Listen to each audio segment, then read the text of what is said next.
Bonjour à toutes et à tous, bienvenue pour cette nouvelle vidéo. Nous allons parler de l'avant-match de la rencontre face à Grenade.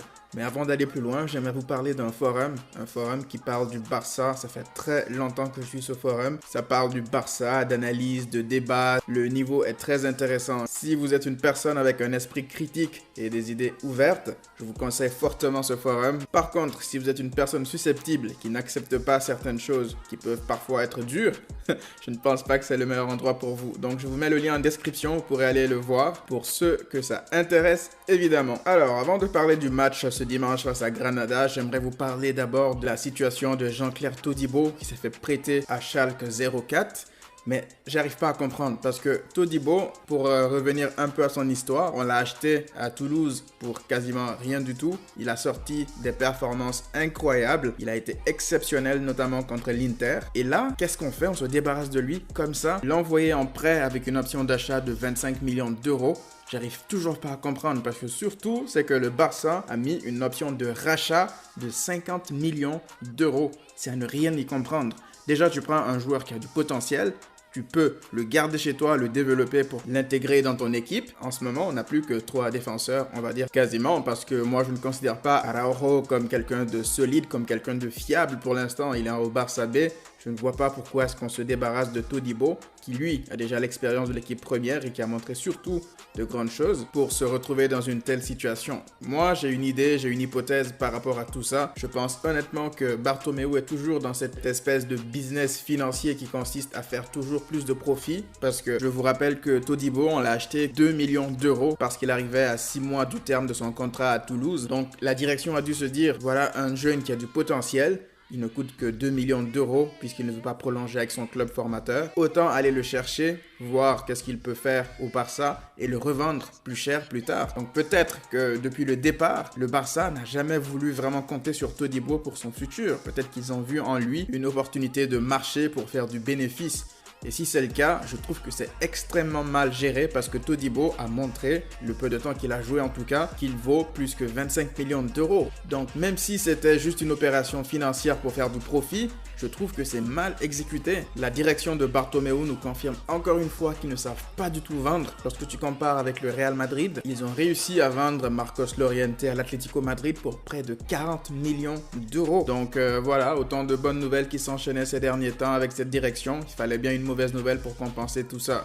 Je me disais bien qu'il y avait anguille sous roche. On passe désormais au débrief d'avant-match de la rencontre face à Grenade. Tout d'abord, on jette un coup d'œil au classement pour voir que c'est toujours aussi serré entre nous et le Real Madrid. Il y a vraiment moyen, je pense, de voir une vraie Liga intéressante d'ici la fin de la saison avec Quique Setién qui vient d'arriver chez nous et le Real Madrid qui a l'air de revenir à une forme plutôt intéressante aussi. Ça nous changerait de la Liga au rabais qu'on a eu depuis le début de la saison. J'ai hâte de voir comment tout ça va se passer. On remarque que sur la forme du Barça, les 5 derniers matchs, il n'y a qu'une seule victoire. Donc on est vraiment en crise là. Pour moi, c'est vraiment une crise de résultats en plus même de crise de jeu. Donc il est temps de rehausser le niveau pour aller de l'avant. J'aimerais parler de Quique Setién avec ses méthodes de travail, ses entraînements. J'ai remarqué que depuis le début de la semaine, Quique Setién, depuis qu'il est arrivé, n'a pris aucun jour de repos. Il fait travailler les joueurs tous les jours. Il a d'ailleurs annulé un jour de repos que les joueurs avaient ce jeudi. Et en plus, il a convoqué les joueurs dimanche matin pour une séance d'entraînement. Pour ceux qui disaient que Setién n'a pas de personnalité peut-être face à ce vestiaire, mais moi j'avais des doutes, des réserves par rapport à ça, il est en train de leur montrer que c'est lui le boss, c'est lui le patron.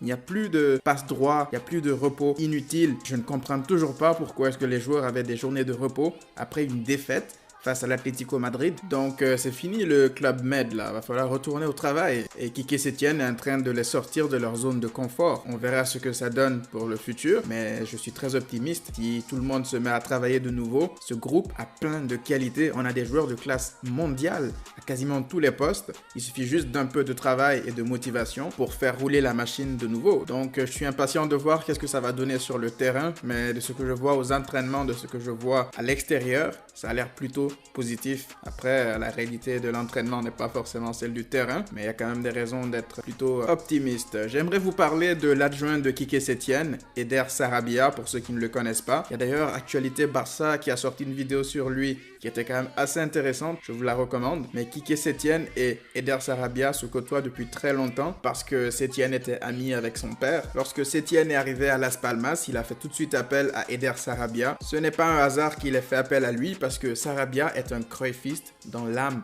C'est un homme qui adore Cruyff, qui baigne dans les idées de Cruyff, qui ne jure que par les idées de Cruyff. D'ailleurs, il y a pas mal d'interviews où il dit que Cruyff est pour lui la personne la plus importante et qu'il le restera encore toujours dans le monde du foot. Il a réussi à apporter une valeur ajoutée. Si je vous parle de Eder Sarabia, ce n'est pas pour vous parler de ses valeurs idéologiques qui se ressemblent énormément à celles de Setién, c'est d'ailleurs pourquoi ils travaillent ensemble. C'est surtout pour vous montrer une autre facette de ce personnage atypique. Il faut savoir que Eder Sarabia est, on va dire, plus une personne explosive avec un caractère sulfureux et dynamique. D'ailleurs, il a déjà eu pas mal de problèmes avec les arbitres en Liga lorsqu'ils étaient à Las Palmas et au Betis Séville parce qu'il n'arrivait pas à tenir sur sa chaise. Il est toujours là en train d'haranguer les joueurs, à leur donner des consignes, à pester sur les arbitres lorsque ça va pas dans le sens de son club. En fait, je pense que si Setién et Sarabia sont ensemble, ce n'est pas un hasard. Setién est la tête pensante, Sarabia est l'exécutant. C'est extrêmement positif d'avoir deux personnalités comme ça parce que Setién a plus ce côté paternel qui va essayer de se rapprocher des joueurs, qui va essayer de corriger des choses qui ne lui conviennent pas. Et Sarabia est celui qui va exécuter, transmettre le message aux joueurs. Même aux entraînements, c'est lui qui donne les consignes, c'est lui qui organise les séances d'entraînement, les différentes sessions et exercices pratiques. Donc on va voir comment ça va se passer, mais je pense aussi qu'il va essayer de redescendre d'un ton parce que là, ce n'est pas Las Palmas, ce n'est pas non plus le Betis Séville. Ils sont dans un club où il va falloir qu'ils se canalisent un peu, mais j'ai hâte de voir comment tout ça va se passer. On parle désormais de Grenade, ce club qui nous a battus déjà au match aller. Ils nous ont battus 2-0. Ce match, je me rappelle que Messi il avait débuté sur le banc, il était rentré à la mi-temps. On avait sorti une purge incroyable, c'était l'un des matchs les plus dégueulasses du Barça que j'ai eu à voir l'année passée. On s'est naturellement fait donc battre par les hommes de Diego Martinez Peñas, une défaite méritée 2-0 vu ce qu'on avait montré ce soir-là. Alors, est-ce que cette équipe de Grenade était juste en sur-régime? Est-ce qu'elle a su se maintenir avec le temps? Difficile à dire parce que nous, on était à un niveau abyssal et Grenade aussi avait une équipe, on va dire, faite pour la contre-attaque. Et aujourd'hui, ils sont à la 10e place du classement. C'est pas si mal, étant donné qu'ils viennent de la 2e division. Ils visent d'abord et avant tout le maintien. Faut dire qu'ils ont eu une période assez inconstante ces dernières semaines. Ils ont enchaîné des défaites, ils ont gagné quelques matchs aussi. Il faudrait noter qu'ils ont un budget entre 30 et 40 millions d'euros, ce qui équivaut à pas grand-chose comparé à nous, par exemple. Donc oui, au vu de tout ceci, être 10e, c'est très positif pour eux. Si on se tourne un peu sur leur effectif, leur équipe type, on va dire, je vous conseille Furia Liga pour ceux qui veulent en apprendre plus sur cette équipe de Grenade. On remarque qu'ils aiment se positionner plus souvent en 4-2-3-1 avec notamment Roberto Soldado à la pointe de l'attaque. À première vue, on pourrait se dire que Soldado est là pour sa fin de carrière, 34 ans, il est bientôt sur la fin.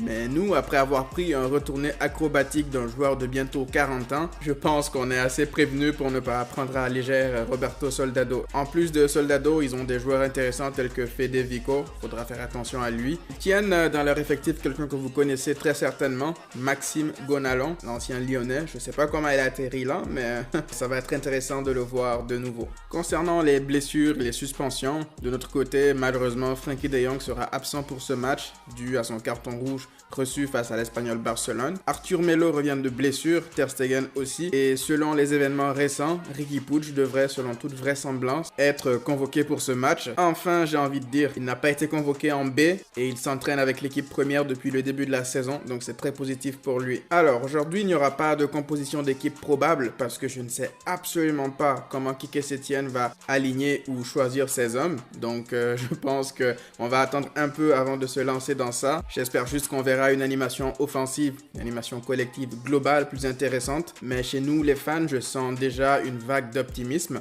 Je regarde les sondages que j'ai eu à faire sur YouTube et sur Twitter. On commence par Twitter où on voit là que tout le monde quasiment voit aura un feu d'artifice pour ce dimanche. Sur YouTube, c'est un peu la même chose, hein, même s'il y a quelques personnes qui voient quand même une défaite. Sait-on jamais, mais moi de mon côté, je vois vraiment une victoire intéressante. Toutes les conditions sont réunies normalement pour au moins gagner ce match. On joue au Camp Nou. Grenade nous a battus à l'aller. Je pense que les joueurs eux-mêmes, ils ont envie de réagir par rapport au match aller. Donc, il y a quand même pas mal de choses à attendre de ce match. Dites-moi en commentaire, vous, qu'est-ce que vous attendez de ce match? Je vais répondre au plus de commentaires possible pour faire de ça un débat. Vous savez que j'adore répondre à vos commentaires. Donc, donnez-moi vos avis dans la section commentaires. Avant de terminer cette vidéo, j'aimerais rappeler que Claire Verte n'a toujours pas répondu à mon courriel. Il a gagné normalement le jeu concours les 50 €, mais lui non plus n'a pas encore répondu à mon commentaire, tout comme Bellamine Ali. Donc, voilà ce que je vais faire. J'ai remarqué qu'on va bientôt atteindre les 10 000 abonnés. Pour fêter ça, je vais organiser un jeu concours. Cette fois-ci, ça va être un peu différent. Il y aura 2 gagnants et je vous donnerai les détails dans les semaines à venir. C'est donc déjà la fin de cette vidéo. N'oubliez pas de liker, de vous abonner, de partager pour me donner encore plus de force. Je me rappelle encore, il y a quelques mois, on n'était que 50 ou 100 sur cette chaîne. J'arrive pas à croire qu'on va bientôt atteindre les 10 000 abonnés et c'est uniquement grâce à vous. Je tiens à vous remercier de votre présence, de votre soutien. Ça me fait grave plaisir. Sur ce, prenez tout soin de vous et à très vite.